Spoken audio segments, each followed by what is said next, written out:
Welcome to लॉसिफाइड guys. आज हम discuss करेंगे लीगल ट्रांसलेशन के बारे में।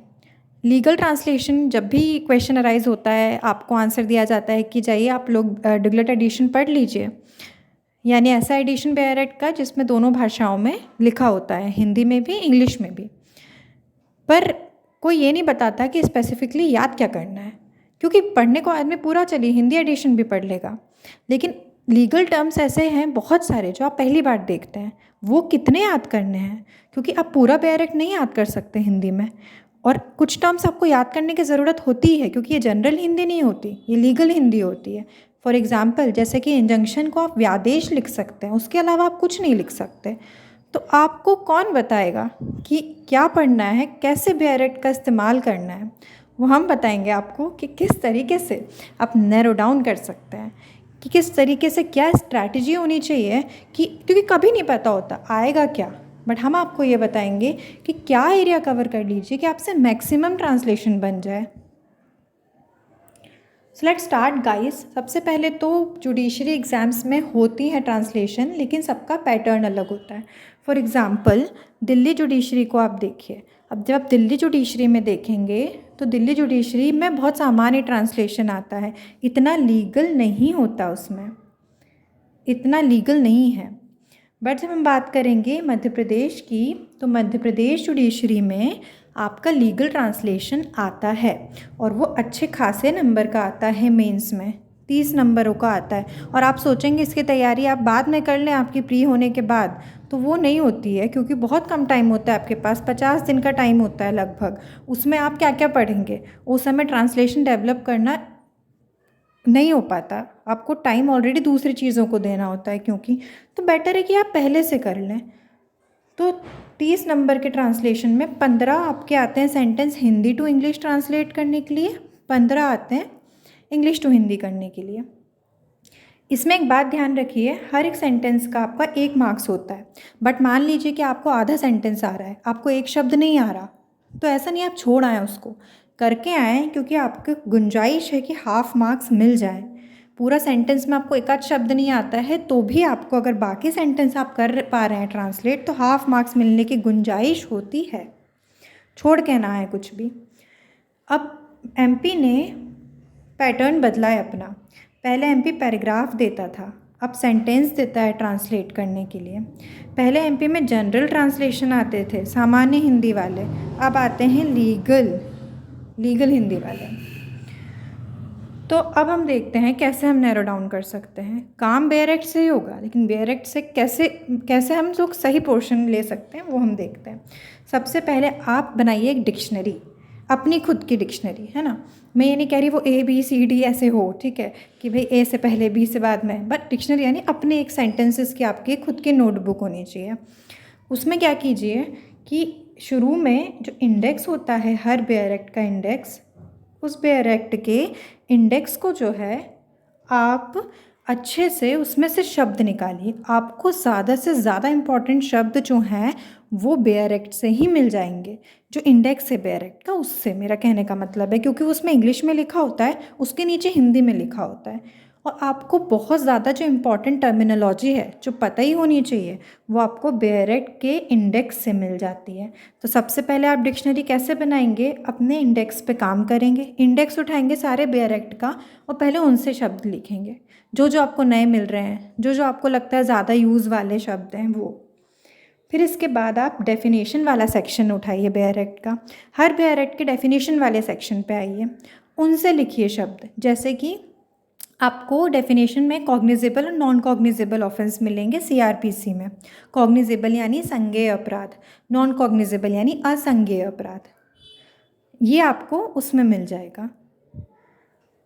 इसके बाद इस तरीके से डेफिनेशन आपके लिए इम्पॉर्टेंट हो जाती है, और इंडेक्स में भी आपको मेजर शब्द मिल जाते हैं। फिर हम आते हैं, ये 2 काम कर लिया आपने डिक्शनरी को लेके, तो अब आप तीसरा काम कर लीजिए जजमेंट्स पे। जजमेंट कैसे, चलिए ज़्यादा मेहनत मत कीजिए, इसमें भी आप एक काम कीजिए, जो मध्य प्रदेश का 4th पेपर होता है जजमेंट राइटिंग का, मेंस का, वो लीजिए। उसमें आपको इंग्लिश हिंदी दोनों में मिलते हैं फैक्ट्स वगैरह, फैक्ट्स, आर्ग्यूमेंट, एविडेंस, सब कुछ। क्यों? क्योंकि उसमें दोनों लैंग्वेज के पेपर देने वाले लोग बैठते हैं, दोनों मीडियम के, तो इसलिए हिंदी में भी आता है, इंग्लिश में भी आता है। तो जजमेंट में जो टर्म यूज़ होते हैं ना, वो बहुत इंपॉर्टेंट टर्म्स होते हैं। वो ज़्यादातर मतलब भाषा ज़्यादातर हमारी रोज़मर्रा की जो लीगल भाषा होती है उसमें यूज़ किए जाते हैं। तो ट्रांसलेशन में भी आपको अधिकतर वही शब्द कॉमन मिल जाएंगे। जब आपको क्वेश्चंस आते हैं तो वो बहुत कुछ कॉमन होते हैं ऐसे टर्म्स से जो जजमेंट में भी आते हैं आपके। तो जजमेंट्स के जो क्वेश्चन होंगे ना आपके 4th पेपर के, उसमें से इंग्लिश का पेपर इंग्लिश का क्वेश्चन उठा लीजिए कोई सा भी उसका, उसे ट्रांसलेट करिए और देखिए उसका हिंदी वाला पार्ट कि आप कितना सही कर रहे हैं, कितना गलत कर रहे हैं। तो यहाँ से आपके और टर्म्स मिलेंगे जो आप अपनी डिक्शनरी में ऐड कर लीजिए। ये सबसे इम्पॉर्टेंट 3 काम आपके हो गए। डिक्शनरी कैसे प्रायोरिटाइज करेंगे? पहले इंडेक्स, फिर डेफिनेशन सेक्शन, फिर जजमेंट सेक्शन। इसके बाद तीसरा past year paper. Past year paper यानी आप कभी से भी लगा लीजिए, आप 1996 से भी लगा लीजिए। अब क्या है ना कि लीगल ट्रांसलेशन आता है बट 30 सेंटेंस में से 7-8 आपके नॉर्मल वाले भी होते हैं, तो आपको थोड़ा नॉर्मल ट्रांसलेशन भी आना चाहिए। तो उसके लिए आप क्या कीजिए कि पास्ट ईयर पेपर ही चलिए पूरा सॉल्व कर लीजिए एक बार, तो उसमें से भी आपको जो टर्म्स मिलेंगे वो अपने डिक्शनरी में ऐड कर लीजिए। तो यहाँ मिल गया आपको 3 इम्पॉर्टेंट चीज़ें, index, definition, judgments, past year paper. Done. इससे आपका मैक्सिमम ट्रांसलेशन बन जाएगा। Maximum I am telling you, 30 में से आप 20 मार्क्स ला सकते हैं if you have done this.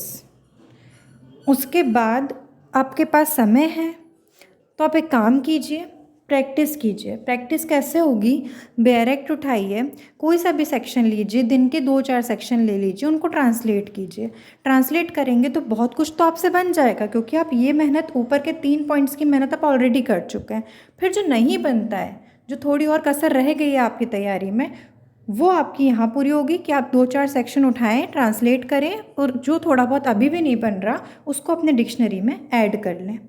और ये प्रैक्टिस तो आपकी जब तक एग्ज़ाम नहीं आती तब तक चलती रहेगी। फिर मैंने 5th पॉइंट न्यूज़पेपर लिखा है, वो इसलिए जो कि मैंने कहा कि थोड़ा पार्ट जनरल ट्रांसलेशन का भी आता है, तो वो हाँ आपकी न्यूज़पेपर में हेल्प कर देगा। जो एडिटोरियल पार्ट होता है ना न्यूज़पेपर का, it will help you out there.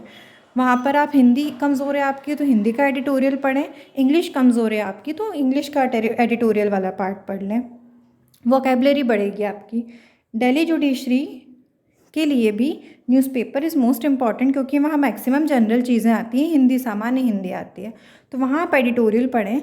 दूसरा, आप ऐसी कोई किताब हो जो हिंदी में भी हो और इंग्लिश में भी, तो वो लें और इंग्लिश का पार्ट ट्रांसलेट करें, फिर हिंदी के पार्ट से चेक करें। ये इसका एक एग्जांपल एनसीईआरटी में बता देती हूँ। एनसीईआरटी की जो बुक्स आती हैं वो जो सोशल साइंस के आप समझ लीजिए, फॉर एग्जांपल पॉलिटिकल साइंस।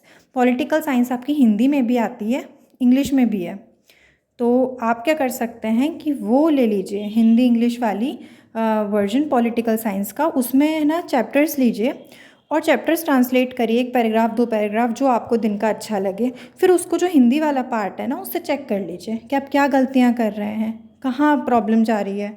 तो यहाँ पर आपकी सामान्य जो जनरल ट्रांसलेशन है वो हो जाएगा। अब मैं आपको बता देती हूँ थोड़ा सा एक एग्जाम्पल।